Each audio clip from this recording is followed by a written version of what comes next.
What's up, y'all? Welcome to the Onyx Report's Black Masculinist News for the day. Hope you're well. This one was, I don't know, this one kind of got to me emotionally a little bit. I'm sure it'll come to me as to why throughout the course of doing this.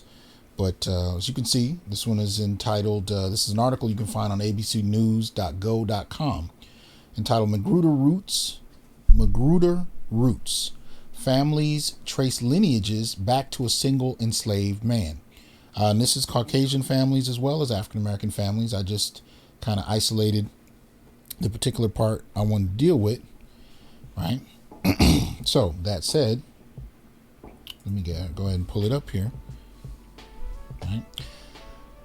Let's see. It reads, Lucille Burden Osborne, known by some as Miss Lucille, refuses to give cruelty the last word in her story.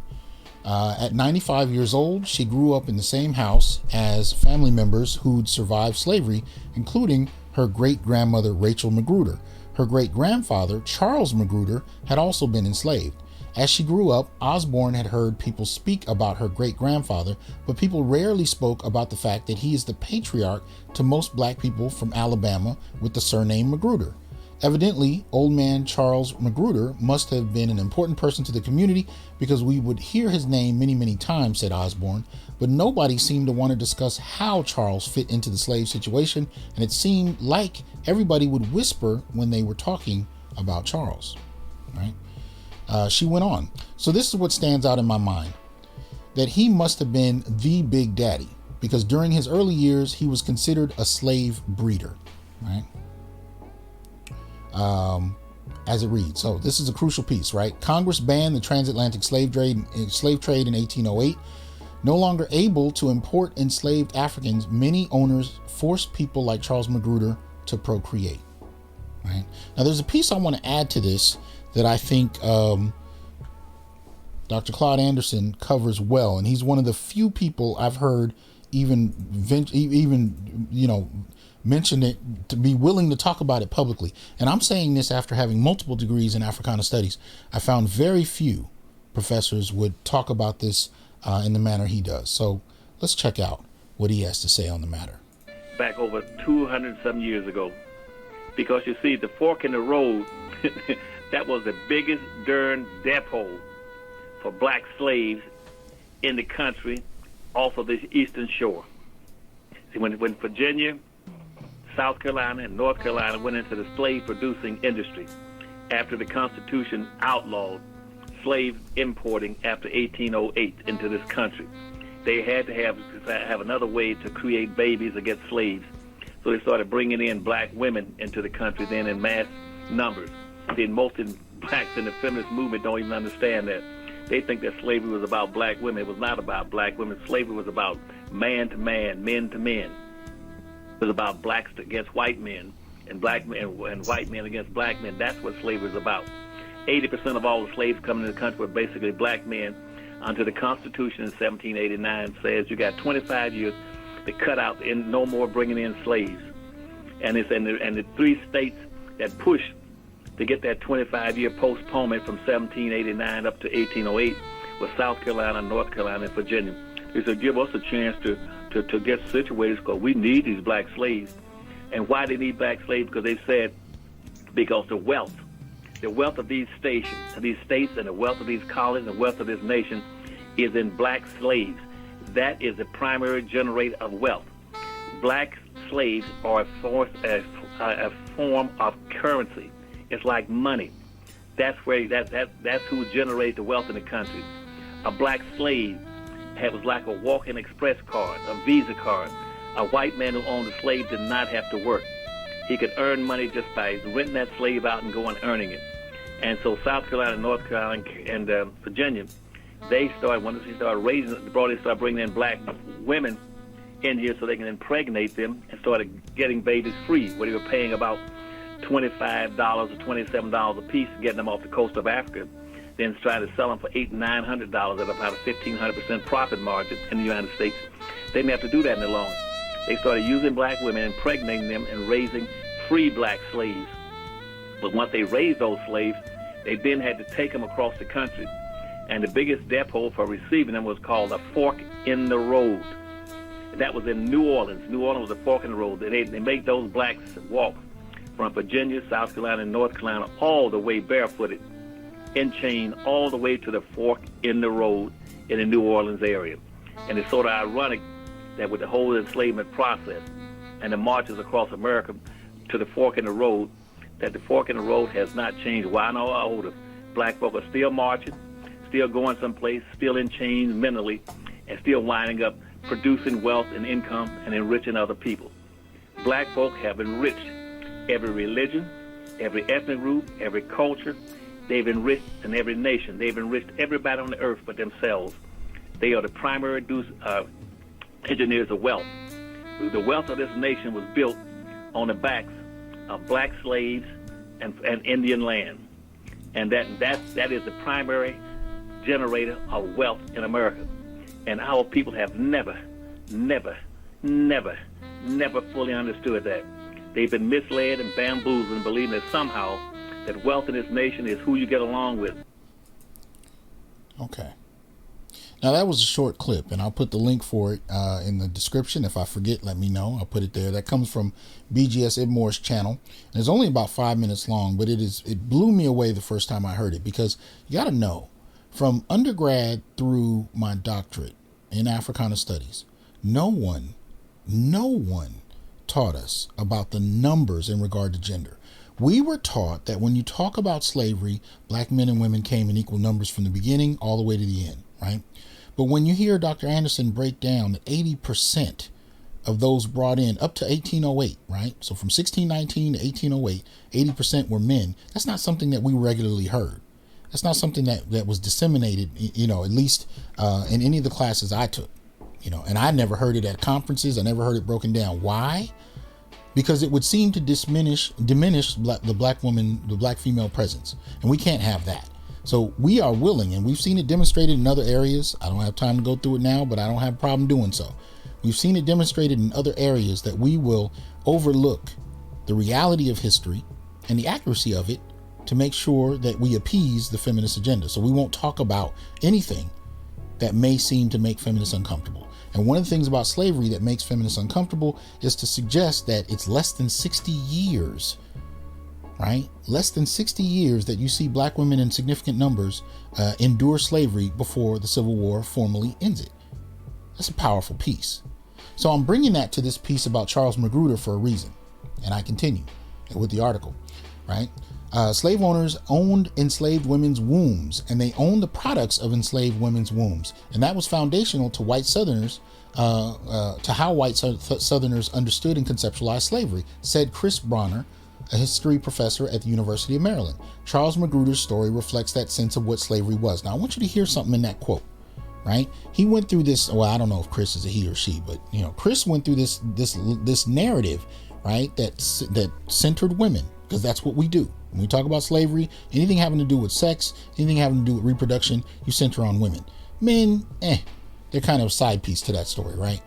Right? But he says slave owners owned enslaved women's wombs, and they owned the products of enslaved women's wombs. And that was foundational to how white Southerners understood and conceptualized slavery. So he makes the very institution of slavery, focus almost solely on black women's wombs. But we don't talk about men as breeders. Part of that is an underlying idea that because men enjoy having sex, that breeding in some way, shape, or form is reflective of that, right? Breeding in some way, shape, or form is somehow supports the idea that black men fundamentally enjoyed it, and therefore it wasn't a violation of any significant measure, right? It wasn't a violation. Sorry about that. Had a little technical glitch. And therefore, it was on the low key kind of fun for them. So when we talk about forced reproduction during slavery, we focus on the women. We avoid talking about the men because somehow that's not tragic enough. So we avoid it altogether. But when you think about Charles Magruder, notice how Chris doesn't explicitly say that just as much as women's wombs were owned, so were men's testes, so were men's penises. There's no statement of that. What he says about Charles What Chris says about Charles at the end of that little paragraph is Charles Magruder's story reflects that sense of what slavery was. That's the closest you get to an acknowledgement that black men experienced something traumatizing when it came to reproduction. Right? So I continue. Mary Magruder, 58, told ABC News her great-great-grandfather was basically rented out to go from plantation to plantation to breed with other African women. J.R. Rothstein said that his great-great-great-grandfather may have had up to 100 children, but that the record confirmed he at least had 40. Of those children, he said each of them had about a dozen of their own children, who then went on to have a dozen more. And Charles Magruder was emancipated following the Civil War. He chose to make a homestead for the women and his children. It was an act of love for people connected to him through a vicious crime because ultimately they were still his family. After a decade of sharecropping, he purchased land in 1877 for $1,500, the exact same market value he commanded as an enslaved person. The family still owns part of that land today. Right? Now, this came in from a colleague of mine, and this is what he says. He says, these are the descendants of Charles Magruder. This is the one that sent me the article. He was an enslaved man who was used as a breeder. In the entire video, no one mentions that what he went through was rape. They talked about slave owners owning black women's wombs and their products. No mention of black men's penises or testicles or other products. When we talk about rape and slavery, we talk about white men directly raping black women and sometimes about white men and women raping directly black men. I would argue we don't even talk about that at least until Curry's The Man Not came out a couple years ago. That was when we started to talk about black men being raped in any significant public way. We don't talk about We don't talk about We don't talk about made to penetrate rape in the scope of forced breeding as the predominant form of rape of our ancestors. When they talk about the stature of Charles Magruder, they talk about him as dark-skinned and 6'4". They don't talk about how enslaved women who birthed a certain number of children sometimes were freed as a result. That is where the cultural connection between the black male stature and the social mobility for black women was made. So basically what he's saying here is that there was a point where black women could be set free, right? You know, she could be freed based on how much she reproduced. There seemed to be no such measure for black men, at least not that I found as of yet. So the point of why this story really got to me when I first read it is because there was so much focus on the women. There was a focus on the female descendants. There was a focus on the women that were forced to reproduce.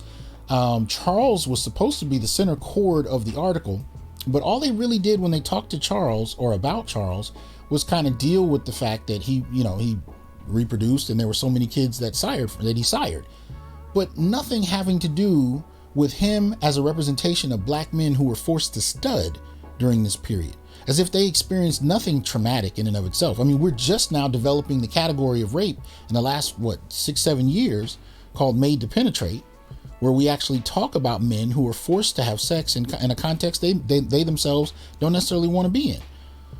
But if we apply that concept to slavery, the made to penetrate category, now you have to talk about breeders, right? Not as kind of almost participants in the rape of black women, or they enjoyed it, so we really don't need to talk about it. There was no trauma on behalf of men. These kind of underlying notions that seem to supersede our capacity to even mention men in any significant way in terms of forced reproduction.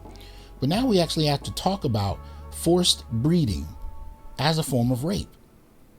And it's a conversation that nobody wants to initiate. Nobody seems willing to. And even when you have articles like this coming out on the news, they overly fixate on the women. They downplay the men, except to say he sired a bunch of kids and they all have the same last name. And some of them are white, some of them are black. Oh my goodness, look at how many there are. But if we were talking about a woman from this period, we would be talking about the inherent injustice in her treatment, and rightly so. And we do talk about black women that way. And I don't have a problem with it. I'm not arguing that we shouldn't. What I'm arguing is, how the hell do you completely sidestep the experiences of men from that time period to now? How does that not become a central part of this conversation at any significant point? I mean, basically what Dr. Anderson is telling us is that post 1808, you had an influx of black women so that the slave owners could reproduce and breed their populations in high numbers, right? So prior to that, 80% of those brought in were men, and they were essentially worked until death, right? Less than 60 years before the Civil War, they bring in black women. And then we only talk about that in terms of what black women experience, but we completely are oblivious to the experience of black men as breeders. And that breeding in and of itself was a form of sexual violation. It was a form of rape. And rape in a way we don't know how to talk about. Not only were they forced to reproduce against their will, I mean, and keep in mind, especially on breeding farms, they didn't care if you were forced to breed with a sister or a mother or a daughter. They didn't care about familial links. You were forced to breed, period, or die. So when we get past this illusory idea that this was all pleasurable for men and breeding wasn't a tragedy or a travesty, once we get past that, we can deal with the reality of what's on the table. What I was saying is the other form of violation that comes when men are forced to breed is that when think about it this way, especially those of you who are fathers like me. I remember the day my son was born. I remember holding him in my hands. I could fit him in one hand. I remember waiting my entire life to hold my son. And I did. And aside from the doctor, I was the first one to hold him. I cut the cord, brought him over to my wife. I got to see my son open his eyes for the first time. Cliche as it may sound, I will never in my life forget that feeling. But here's the thing. If I was forced to do it repeatedly and repeatedly and repeatedly, and I had no say as to who it was with or nothing, and then I got to spend decades watching people walk around with my face, my mother's face, my grandfather's face. I got to watch these people walk around who I don't know. You mean to tell me that has no impact on a black man? Really? Or at least, you see, if you're not going to say it, let's at least be real. The fact that you don't even bring up the question of whether or not this would be traumatic for black men who were forced to breed is an answer unto itself about how important you think this shit is. Because we don't talk about it. We only talk about it in regard to women and girls. We damn near treat black male breeders like white male slave owners. Because at the end of the day, as long as they have a penis, this was an enjoyable act. And they low-key participated in the rape of women. That's damn near where we go. Damn near where we go. Informal classes on African history, African American history, most particularly. That's where we go. So this whole article about Charles Magruder misses the point. It talks about his descendants. It talks about the violation of black women, but it doesn't deal with the focus on black males, right? And the use of black male bodies against their will in far too many instances, and the ongoing trauma of being forced to reproduce and watch your progeny grow and not know the majority of them. I mean, I can't handle the thought that if I had a child somewhere out in the world that I didn't know existed, that would break my heart. But I can't imagine having hundreds or dozens, and they having children, and I know nothing about it, and we don't care to even mention that, to even acknowledge that these black men fucking experienced something traumatic.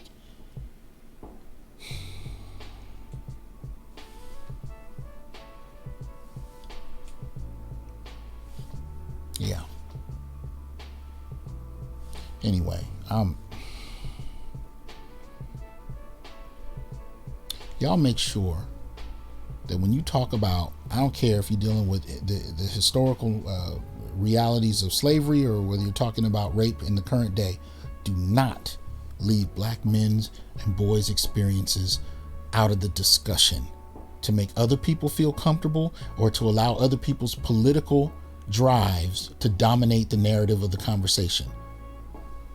You include black men and boys in any of these discussions because far too much of the time their violation historically and contemporarily is left out to soothe other people's political aspirations. I won't let that happen. I hope you won't either. Y'all have a good one. Peace. Bye.